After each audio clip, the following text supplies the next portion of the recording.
Olá, mais uma vez nós estamos entrando na tua casa, com a tua permissão, com o programa Palavra de Fé.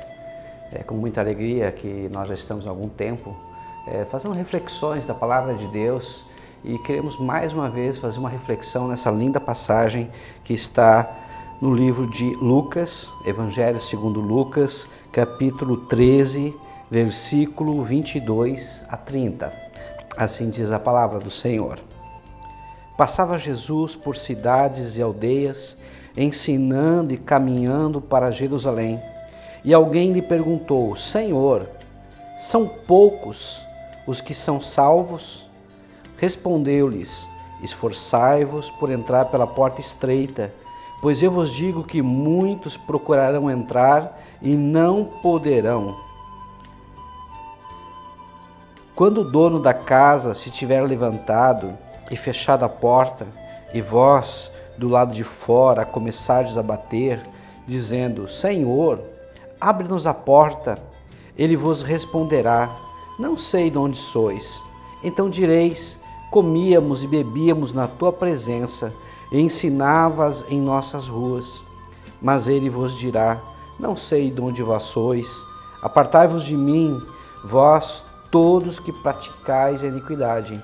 Ali haverá choro e ranger de dentes, quando virdes no reino de Deus Abraão, Isaque e Jacó e todos os profetas. Mas vós, lançados fora, muitos virão do Oriente, e do Norte e do Sul, e tomarão lugares à mesa no reino de Deus. Contudo, há últimos que virão a ser primeiros, e primeiros que serão últimos. Amém. Que palavra interessante, né? Aqui ele fala sobre a porta estreita. Também há o caminho estreito, né? Ou seja, a palavra de Deus aqui fala sobre um lugar difícil de entrar. Então nós vamos entender que lugar é esse, por que essa porta e quem é essa porta também. Primeiramente, nós temos que compreender, a palavra de Deus diz no Evangelho de João, capítulo 10, versículo 9, que Jesus, ele próprio diz: Eu sou a porta. Ou seja, Jesus é a porta que nos conduz, mas conduz para onde e por quê, né? Esses questionamentos que nós vamos tentar, junto com vocês, fazer com que vocês entendam e compreendam melhor. Aqui Jesus diz que ele é a porta, mas para que serve uma porta, né? Então, primeira pergunta, bem óbvia, mas vamos entender, vamos compreender. Uma porta, na verdade, ela é uma maneira, né, de sair de algum lugar e ir para outro, ou seja, de uma forma bem interessante, ou seja, a porta ela nos traz uma esperança. A porta ela faz com que nós saímos de lugares de dificuldades, alcançamos outros ambientes. Pastor, me explica melhor essa situação de porta. Muito fácil. Vamos imaginar que você está com uma dor de dente muito grande. Quem não já sentiu dor de dente? É uma dor assim bem complicada, bem complexa e que nos tira fora da casinha, bem no popular. Ou seja, a dor de dente faz com que nós percamos a fome, ela nos desestabiliza, nós não pensamos mais, nós ficamos realmente desequilibrados. Ou seja, no momento que você está no consultório do dentista e entre o consultório, ou seja, entre a dor e a solução do problema, que é aquela poltrona que você vai sentar e o dentista te dá uma anestesia e resolver o teu problema, de repente carnal, algum problema que você tenha, ou seja, entre você e a solução do problema, o que há? Uma porta. É isso mesmo. Então a porta ela nos leva de um lugar de dificuldade, de dores, para um lugar de solução dos problemas. Agora imagina outra situação, você está com infecção intestinal, você está com uma dor de barriga muito forte, você está com cólica, aonde você está você não consegue se segurar. Entre você e o médico há uma porta. Ou seja, entre você e a solução do teu problema há uma porta. Imagina que você foi caluniado, injustiçado, te fizeram pagar algo que era indevido. Você fica brabo, você fica zangado, você fica irritado. Por quê? Porque você está correto, você está certo, é uma injustiça que estão fazendo contra você. Entre você e o advogado há uma porta. Entre você e o juiz, ou seja, uma sentença, há uma porta. Então a porta, na verdade, nos tira de um lugar para outro lugar. E Jesus diz, eu sou a porta. Da onde o Senhor nos tira? A Bíblia diz que nós, antes de nós conhecermos a Jesus, nós pertencíamos ao mundo, pertencíamos ao reino das trevas, pertencia ao príncipe desse mundo. Automaticamente, quando conhecemos a Jesus, ele nos tira, nos transpõe do império das trevas para o império do Filho do seu amor, para o império do reino de Deus, para o império de luz. Ou seja, Jesus nos tira de um lugar onde nós estávamos ignorantes em relação às coisas de Deus, de um lugar onde faltava conhecimento de Deus, de um lugar onde nós conhecemos a Deus, quem sabe, só de ouvir falar, mas agora, conhecendo Jesus, nós começamos a com Ele andar. Nós começamos a ter um real aproximação do Senhor, nós temos um real compreensão do reino de Deus, nós temos um encontro com Deus e começamos a pensar como Ele pensa, agir como Ele age, falar como Ele fala. Então, Jesus é a porta que nos tira de um lugar de escuridão, em termos espirituais, para um lugar de mais luz. Aqui ele faz uma pergunta, e uma pergunta bem interessante, uma pergunta que é cabível. São poucos os que vão ser salvos? Que pergunta interessante, né? Talvez uma das perguntas mais importantes que nós temos hoje na atualidade é essa. Quem é que vai ser salvo?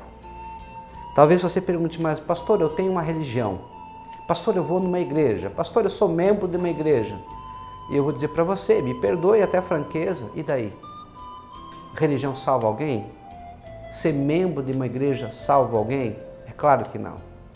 A palavra de Deus diz, em o Evangelho de João, capítulo 14, versículo 6, diz assim, eu sou o caminho, a verdade e a vida.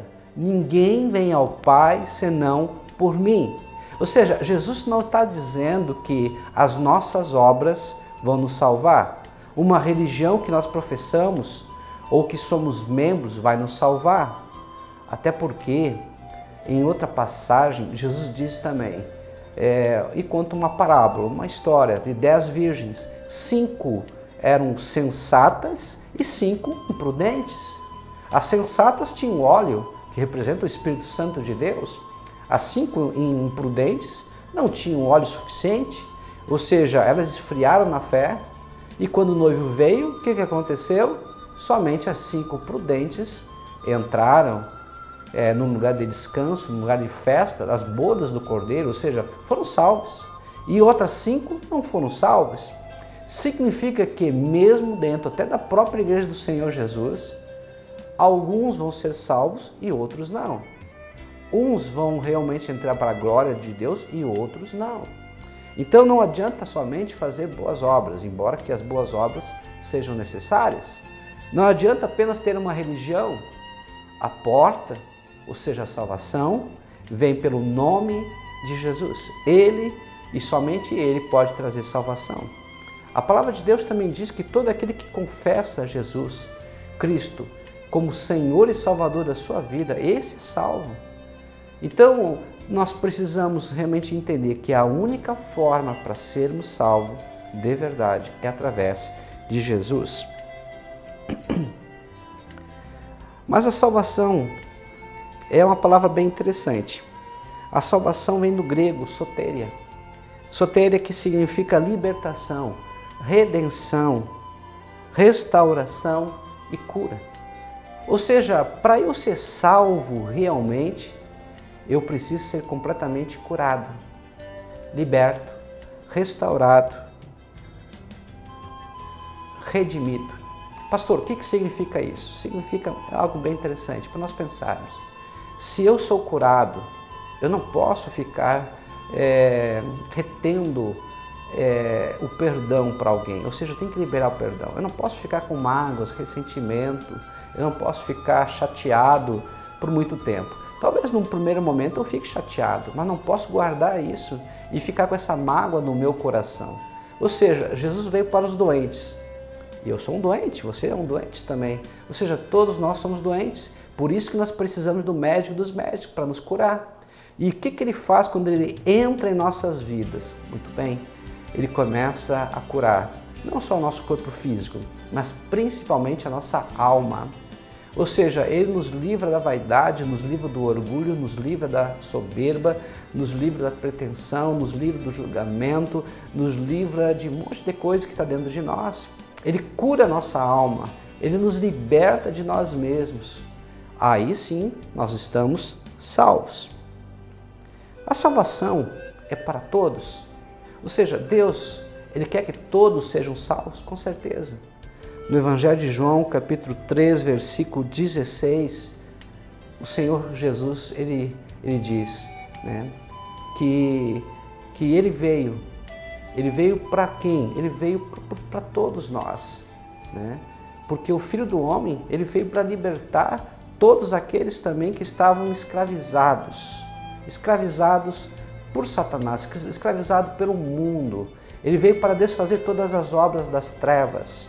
E em João 3,16 diz, porque Deus amou o mundo de tal maneira que deu o seu Filho unigênito para que todo aquele que nele crê não pereça, mas tenha a vida eterna.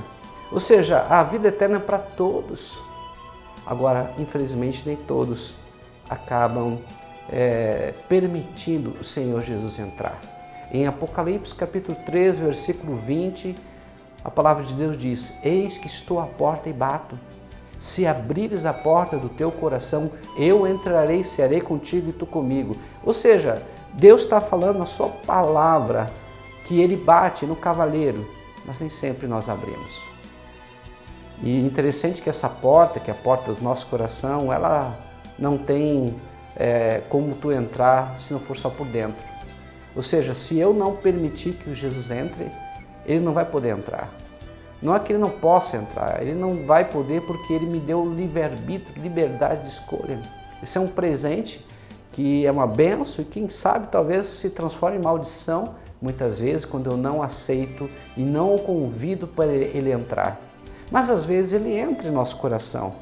Só que o problema é que nós não damos para ele liberdade, domínio, controle em todas as áreas da nossa vida. E aí o que acontece? De repente nós dizemos, Senhor, tu entra e pode comandar a cozinha, pode comandar e controlar aqui o meu quarto, a varanda, mas o banheiro não. Ou seja, áreas da nossa vida que nós não permitimos que o Senhor venha controlar. E aí ele controla umas áreas, outras áreas é o meu eu que controla. E eu apanho, e eu peco, e eu erro, e eu caio aonde? Naquelas áreas onde o Senhor não tem o controle, não tem o comando. Nós vamos agora para um breve intervalo e logo voltaremos.